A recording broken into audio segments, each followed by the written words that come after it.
practices and challenges of managing QA programs that include so many external tribal partners. And next, no, you're on the right slide, perfect. So first and foremost, I want to acknowledge and express the tremendous respect that the three of us have for the tribal scientists and professionals we work with and we have worked with over many, many years. I just want to add that we value our professional relationships with you, and there has been nothing more rewarding in my EPA career than developing the friendships and the relationships that I have with the tribal partners in Region 9 that I mean, it's priceless. And it's something that I am very keen to continue on over the course of my career at EPA. And Linda, in addition to what Don and Audrey have said, I also want to reiterate that working with the tribal partners has been really one of the most rewarding things in my career as well. And I want to thank all the tribal partners who are on the call. Thank you for your dedication to protect public health and the environment on your reservations. You have a tough job, you're doing a great job, and we just really appreciate your dedication for this. Next slide. Thank you. And so we want to quickly go through how our QA programs are staffed in each of the regions. So Linda, do you want to start with Region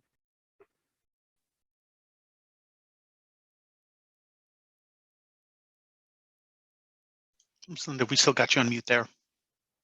Thank you, Rob. So in Region 8, even though it doesn't look as that we have as many tribes as Region 9 or Region 10, we have an enormous landmass of Indian lands in Region 8. And so our QA branch, there are 6 FTE, which includes the QA branch chief, the regional QA manager. And just a big shout out to all these folks listed on the slide who have either direct roles with tribes or supporting roles in reviewing tribal documents and helping with technical assistance. So Yanju Kim is the Region 8 Tribal QA lead at this point. Allison Ruse is our former Region 8 Tribal QA lead. We have Bill Monson, who's helped tribes with statistics and many other things over the years. Mary Goldade, Teresa Williams, and Chad Franzen.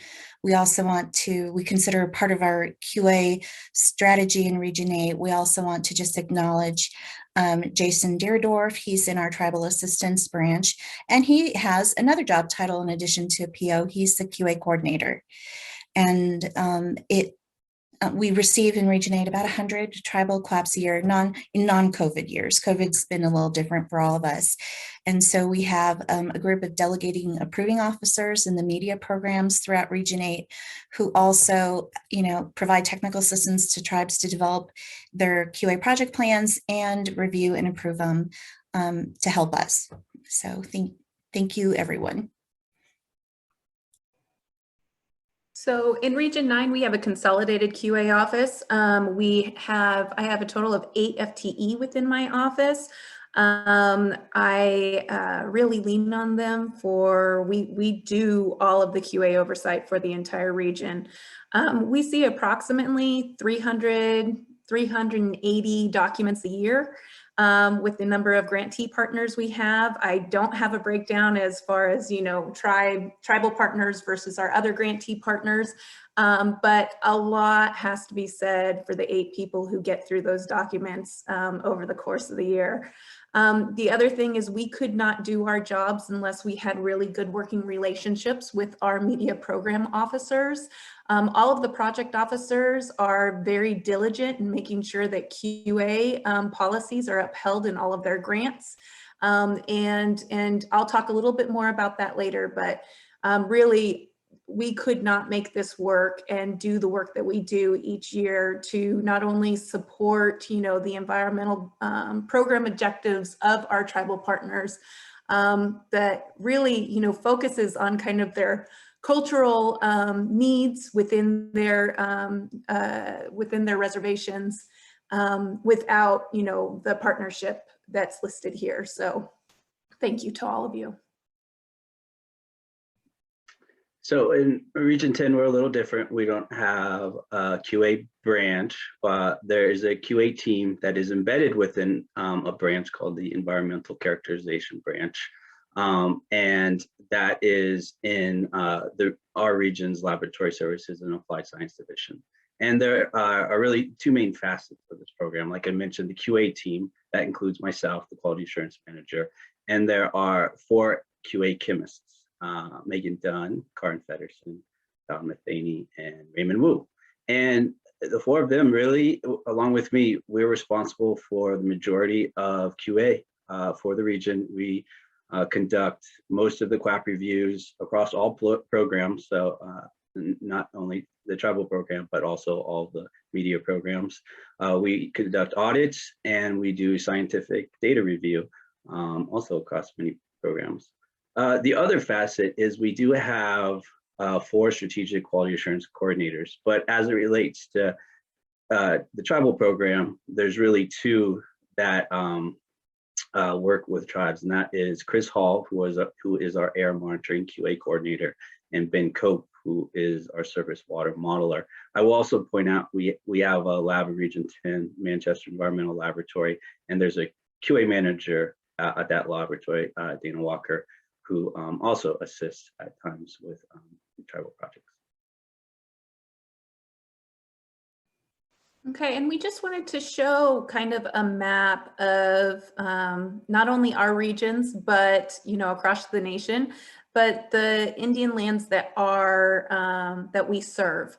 The tribal reservations are identified in the green shading there. So you can see Region 8, 9, and 10 over in that Western region. We really do have kind of a larger land mass of tribal governments that we work with.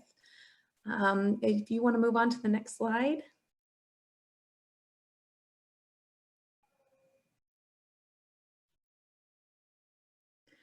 One thing that I want to make sure that is very clear, and that Linda, Dawn, and I really make sure that our daily work revolves around our government-to-government relationship with our tribes. There are 574 tribal entities across, the nation. Federally recognized tribes are eligible for funding and services to support environmental protection activities on their lands. And like I say, we take this very seriously, not only given the strong, the large number of tribes that we all work with, but it really is embedded in our government-to-government relationship that we make sure we practice on a daily basis. Regions 8, 9, and 10, as Don said, serve 448 federally recognized tribes. We're going to kind of break that down a little bit, and I'll have Linda kind of describe how she works with, oh, go back, please, Rob. Thank you. I'll have her describe a little bit more about the 28 tribes that she works with. Yes, and when we get to the best practice slides, I'll talk about the QA tribal lead that we established and how that's more specifics on how that position coordinates within the region, other EPA environmental programs, as well as with the tribal governments. So we review pre-COVID, we reviewed about 70 to 80% of the tribal QA project plans that were submitted. And we, at post-COVID and when we're short-staffed, we work very closely with the delegated approving officers in the environmental programs and the tribal assistance branch to ensure strategically that the documents are reviewed in a timely manner. We provide technical assistance and training and support. And at one point we had tribal QA days before COVID, and we hope maybe to get back to that in a virtual way. And then for Region 9, so like it shows here, we work with 148 for federally recognized tribes. That basically breaks down within our region to granting out approximately $45 million to our tribal partners. And that's across 21 environmental programs. So if you put all of that together, 148 tribes, 21, environmental programs that they can apply for, my staff's pretty busy looking at all of the QA plans. One thing that I didn't account for is also our contract mechanisms that are also within our region. Last year, we actually contracted our largest contract of $220 million to a specific tribe in Region 9. And that was to do some cooperative work between EPA and that tribe to look at abandoned uranium mines. So we work across all media programs, water, air, land, and Superfund, and we are involved in every step of the process, including technical assistance on many of the questions that anybody may have about their environmental programs, or certainly what goals they want to achieve. And Don, you want to talk about Region 10? Sure. So I think everyone will notice the large number we have compared to the other regions. I think Region 9 comes close, but not as close. And there's two distinctions. So Region 10, we serve Oregon, Idaho, Washington State, and Alaska. And so Alaska has the native villages, and there's quite a few of them. We have a whole program in Region 10 dedicated to assisting the native villages. But that in and of itself is a bulk of these tribes. And there's lots of challenges, but also lots of great things of working with Alaska, and it's pretty awesome. And so there is that distinction, but we have a lot of similarities to, like Audrey said. I don't quite know the grant monies that go in. It's a little outside my lane.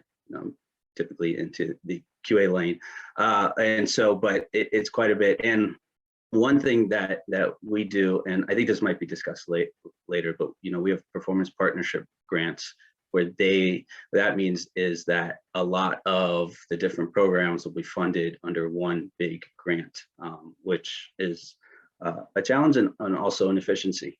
And again, we'll talk about that a little bit later.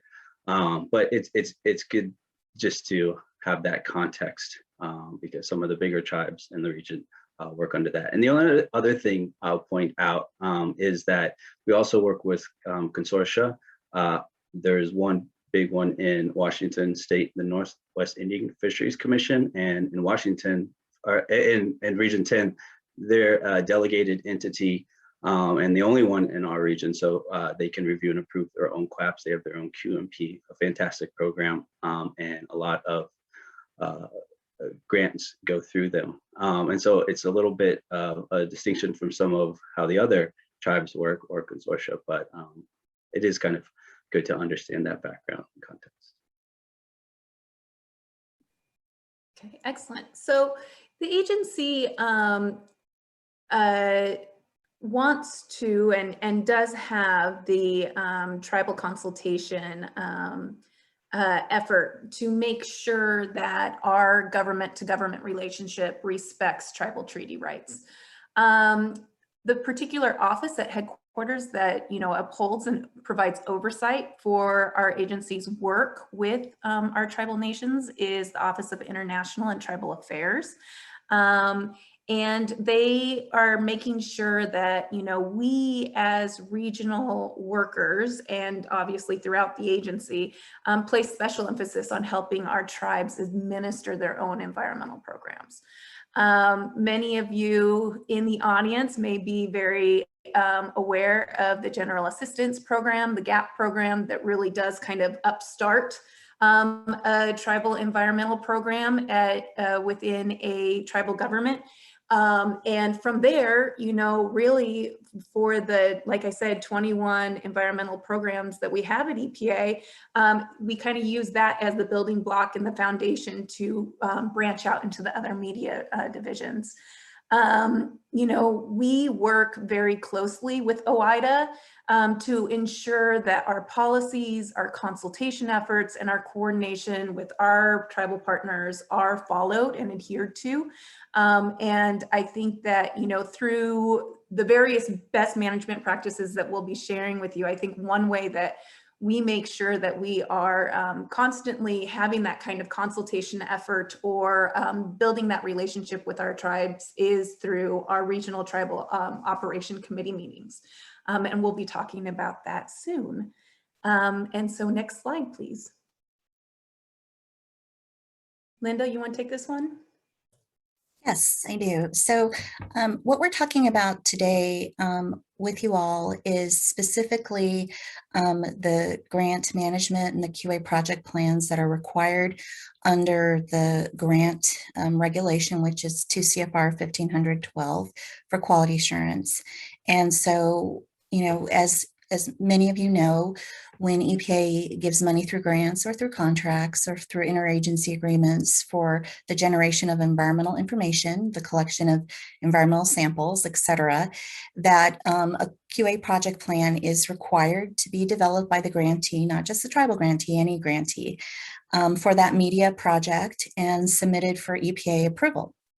So tribes can also develop internal QA programs under this grant regulation, and they can document these QA programs in a quality management plan for EPA approval too. That's not necessarily a requirement in all regions. And in that, you know, in Region 8, we leave that mostly up to the tribes if they want to develop a QA program internal. Next slide, please. All right, so this slide describes the challenges the three of us have with the management of our QA programs and how it affects our work with tribes. So resources are always a challenging issue on a number of fronts.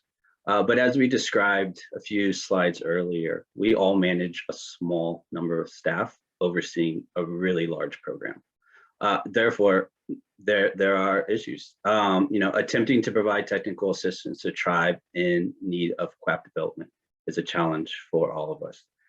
Simply, there's not enough staff to provide all of the technical assistance that is asked for.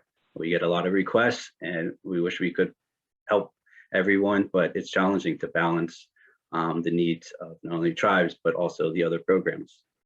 QA staff provide support to tribes as well as other programs needing a QAP or the QA documentation. I mean, just kind of touched on that, but you know, at times this can be really overwhelming. You know, during grant season or field sampling season, we'll get a lot of documents in across a lot of different programs, whether that's Superfund or enforcement, as well as the tribes. And so again, trying to balance that out with, you know, 4 to 6 staff can be very challenging. Lastly, you know, EPA has seen a large number of retirements. And in fact, I think it was just a couple months ago that Region 8 had like 3 QA openings.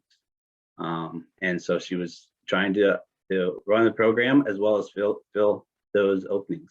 So that coupled with hiring delays really makes things like succession planning difficult, as well as just making sure that you have enough staff to get the work done that is already on our plate. So EPA resource is definitely a primary challenge for all of us. You know, COVID, you know, first, we just want to recognize that the coronavirus pandemic has been an unprecedented challenge for all of us, but also that it has disproportionately affected tribes. We recognize that, we acknowledge that. You know, and due to COVID, many environmental priorities have been put on hold, and there's been a delay and a reduction of field projects. And then in terms of EPA, COVID has, you know, reduced our ability to attend in-person meetings, to host workshops. And really that's vital to maintaining relationships with tribes. You know, in Region 10, for us, that's one of the most important things is having that in-person, that ability to meet directly with our tribal partners. And it is challenging that we can't do that right now because of COVID. And finally, for all three of our regions, training is a challenge. And this is also really associated to some degree with resources. We wish we could conduct in-person training more frequently, but travel dollars, travel restrictions, locations make it all very difficult to be able to do in-person training. So we try to do our best with web training and phone calls and phone conferences and Zoom meetings, but we realize that they can be helpful, but they're not ideal, especially for training. Really, in our experience, in-person training is the most impactful.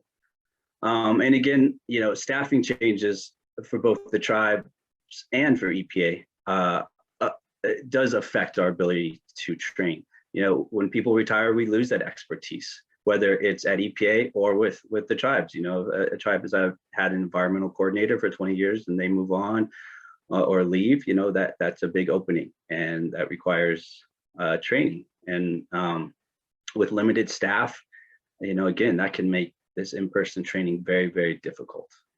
And just wanted to ask if Linda or Audrey had anything they wanted to add to the challenges. This is good coverage. Yeah, no, I think that this explains a lot of, our management challenges around making sure that our grantees complete what they need to do over the course of the year, but also allow our staff a little bit of breathing room as well. And I can't wait to get to a point where we do have the ability to, and have the resources to provide the training to really keep, the train moving forward down the track. But right now, it's difficult to see the light at the end of the tunnel. And I just want to, this is Rob. I'm going to let you know we have 20 minutes left in the session. Great, thanks, Rob. Next slide.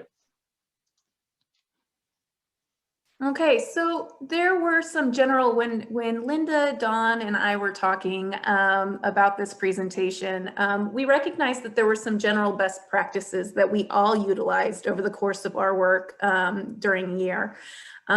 One of the main benefits that we have found while trying to, promote QA, make sure that QA is integrated within our grants, is our quarterly RTalk meetings. I know it's not all called RTalk across all the regions, and I have to apologize to my Region 9 tribal partners right now, because Region 9 our talk is concurrently happening right now, so I left that to attend this. But I think that it is a very rare opportunity at EPA to have a quarterly meeting with your tribal partners, be able to have those face-to-face, discussions, have access directly to me as a manager at the QA office to identify if there are additional concerns that are going on and to problem solve on the spot. So I think our talk meetings are key. The other thing that's been great is when other media programs invite us to their meetings to talk about QA. Some of our tribal water quality coordinators, our air program managers, being a part of TSA audits, being a part of kind of that collaborative effort, I think is one of the key items to making sure that with the number of tribal partners we have, it's definitely, the more that you see us, the more QA comes back into your program. And so that has been very helpful. One of the things that has been occurring for the last few years now is, working with the E-Enterprise Leadership Council on implementing a national metric for tracking EPA's review of tribal QAPs. It was an issue that was brought up at the national meeting that, perhaps, some of our QAP reviews were taking longer than what really was workable or efficient for a tribe getting the work done under their grant. And so we are all, as QA managers, tracking our ability to gain efficiencies within our processes and identify where maybe there might be some pain points in review. I am one of the RQAMs in our nation that actually go in and approve the grant terms and condition for every individual grant that goes out from the region. I think either, you know, identifying that QA should be a grant term and condition, I think is very helpful, because then it's very clear that that is something that needs to happen under our agency policies. But it also gives me an ability to really make sure that every grant is meeting the QA policy for that particular goal and objective that, you know, the grantee wants to achieve. Meetings like this is great. Being able to connect with you guys, even if it is in a virtual environment, to field questions, to share our story, I think is something that, you know, is always beneficial to our relationships. And finally, I think we said at the beginning with our, you know, kind of thank you, is we could not do this job unless we were not only one, supporting our project officers, supporting our tribes, but also just coordinating and collaborating, finding solutions in difficult situations, and continuing to, you know, move down a path in a coordinated effort or in a coordinated way. And I think that's it for this slide. If you can go to the next slide, that would be great. So this is Linda. I'm going to cover some of the Region 8 best practices that we've had with tribal QA over the years. So to mention, we've had a QA tribal lead position since about 2010, and it's located in the QA branch. So this started as a 2-year initiative, so like a pilot project, which means if you're in a region, you might understand you have to convince your executive leadership to use one of your resources for a very specific purpose, and you need to collect some pretty good metric data to show that you know, the outcomes were met with the intended purpose. So we had, in about 2010, we had a really bad backlog of tribal QAPs, and we had some tribal compliance issues. And when I say that, I don't mean specifically tribal compliance. I mean that on the EPA side, with us ensuring that we had the grant terms and conditions in there and that we were tracking the documents. Sometimes the documents were out there and we were just not sufficiently tracking them in order to check them off for the grant requirement. So through the initiative, we partnered with tribes. EPA project officers, as Audrey and Don both met, are just incredibly important to this process.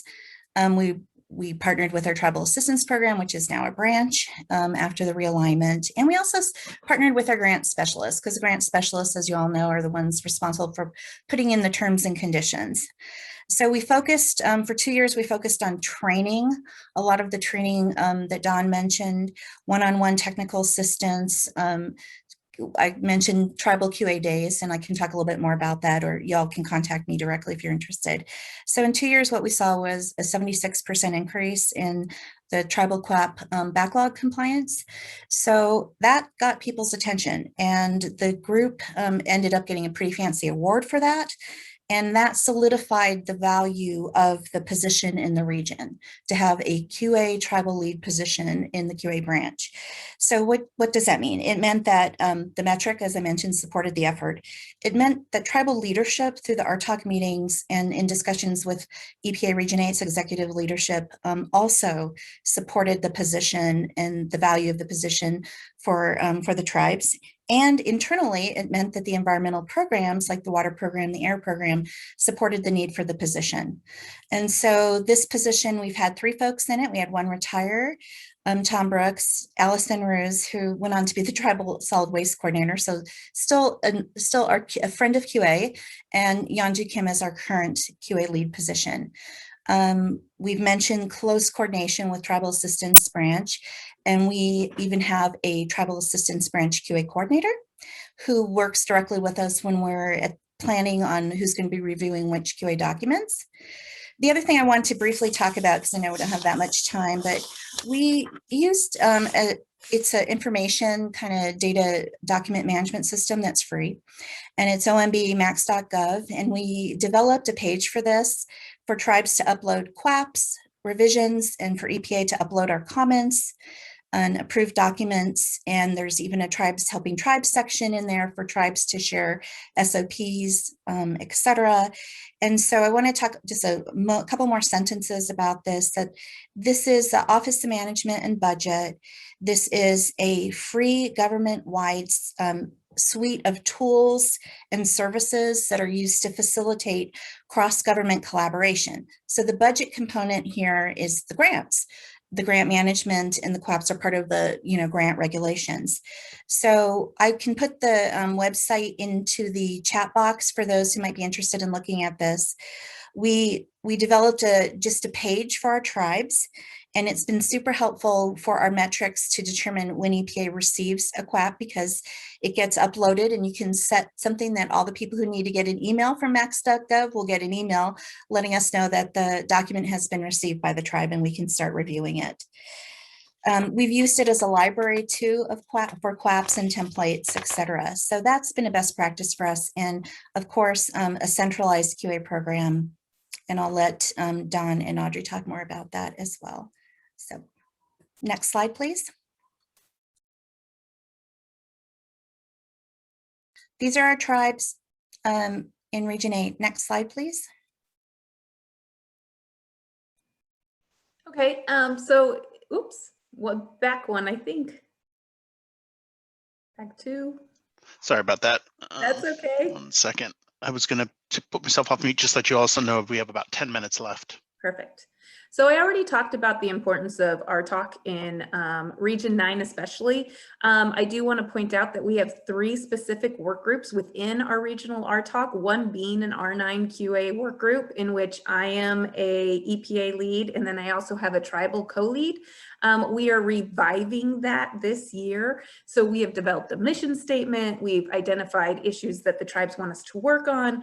And so that is really a great collaborative effort, specifically focused on QA.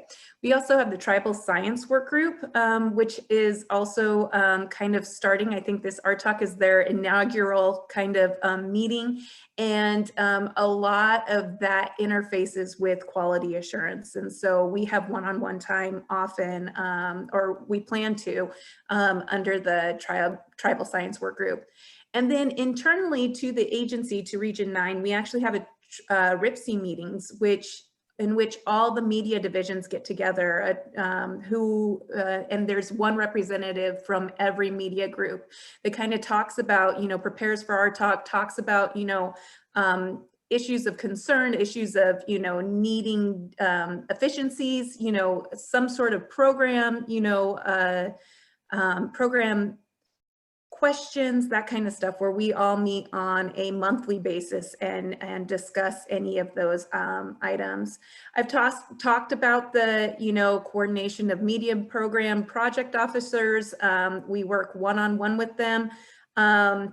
And like I said, I review all the grant awards to make sure that the QA documentation that's identified for a specific grant meets what, our tribes are trying to achieve. We also have a centralized QA office. So if anybody in Region 9 has a question, they know that they can come to me and they will get an answer, which I think is a very efficient way of working.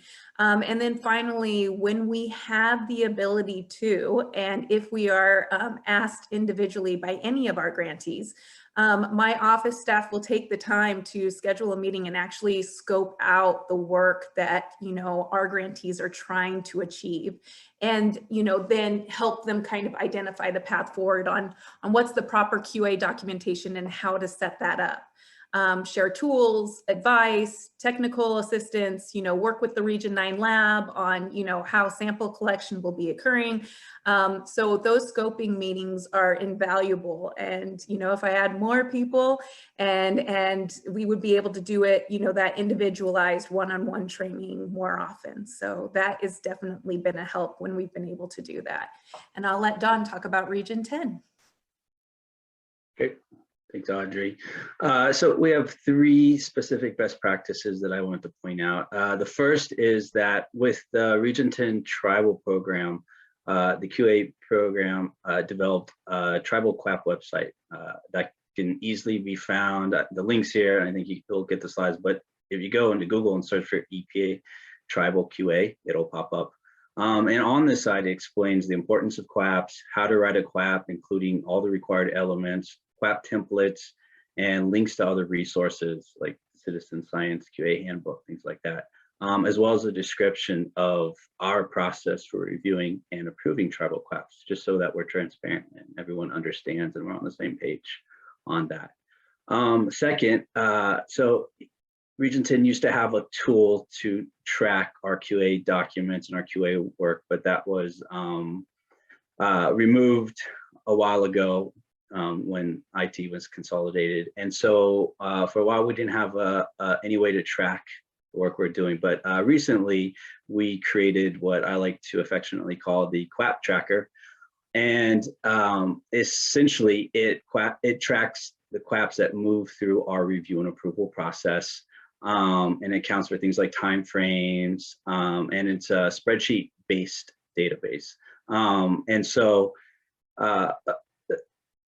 the result of putting together this tracker is really what I wanted to point out. And once we had this operating, we've had it now for a while, but we have found that with its use, 98% of all of our state and tribal QAPs have been approved within a 60-day time frame. And we have lost 0 QAPs. None have gone missing, which is awesome.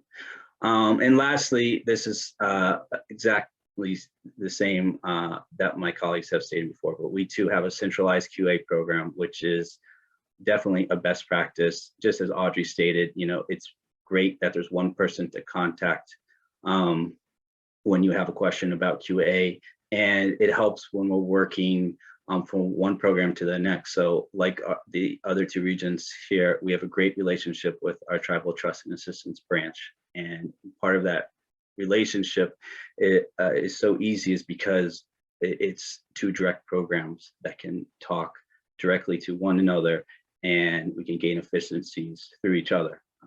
And so centralized QA program has been very helpful for our region. So we're only 3 of our QAMs. There are 10 regions, so we want to provide a list of all of our colleagues. They're all wonderful and great. And so if you are a tribe in another region, not 8, 9, or 10, then here is everyone else. As we mentioned earlier, Linda in Region 8 is on detail. So Wendy O'Brien is currently acting in that position. Just something to note. And last slide there, Rob, and now we can open it up to questions. Great, thank you. So we have about 6 minutes for questions. I've got a couple of them in the chat here that I'll just tee up, and if folks want to jump in, verbally go ahead and raise your hand. We'll try to get to as many as we can. For you, Don, a question is how does Region 10 track its QAPs? QAP tracker. That's, you know, it's recently implemented, but that's how we track all of our QAPs that are submitted to us. It has to be submitted to the QA team, and there's a process to that, and all the POs are familiar, but yeah, that's essentially the answer. Great. Linda, a question for you, and I tracked the question. It came all the way back here on slide number 6. The question was, what do Region 8 tribal QA days entail? It was really an efficiency way for us to look at training. And so if we had several tribes that had the same question about a component of the QAP, whether it's developing a sampling design or modeling, we would combine all of those tribes with the same questions, and we would just, for fun, call it QA Day, Tribal QA Day, which was a very specific topic-based training. Great. Thank you, Linda. Another question. I don't know if it's directed at a specific region, but the question is, what do tribes need to? What are the essential things tribes need to do to submit a QMP?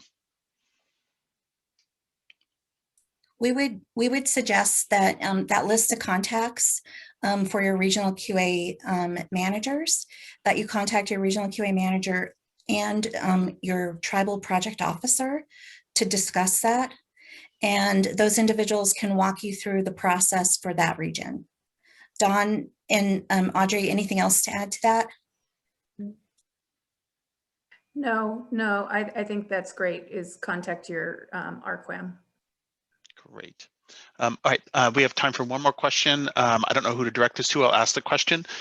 Has a plan been developed to implement the timely approval process for tribal QAPs?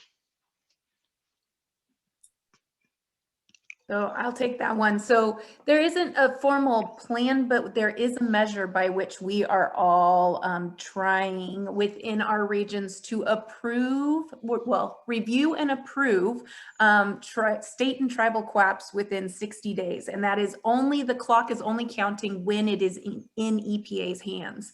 And so that's something to be aware of. And it is something that I mentioned on the best management practices slide. We are working with the E-Enterprise Leadership Council, along with our NPM, EQMD, and they are tracking our ability to meet that measure on a monthly basis. So each region has our own process for review and approval, but you should know that we all have the same measurement of time that we are trying to achieve every single time we get a tribal or state QAP into our office. And hopefully that gave you a little bit more information. And if not, contact us and we can talk about it. Great. Thank you, Audrey. Thank you, Linda. Thank you, Don. So a couple of things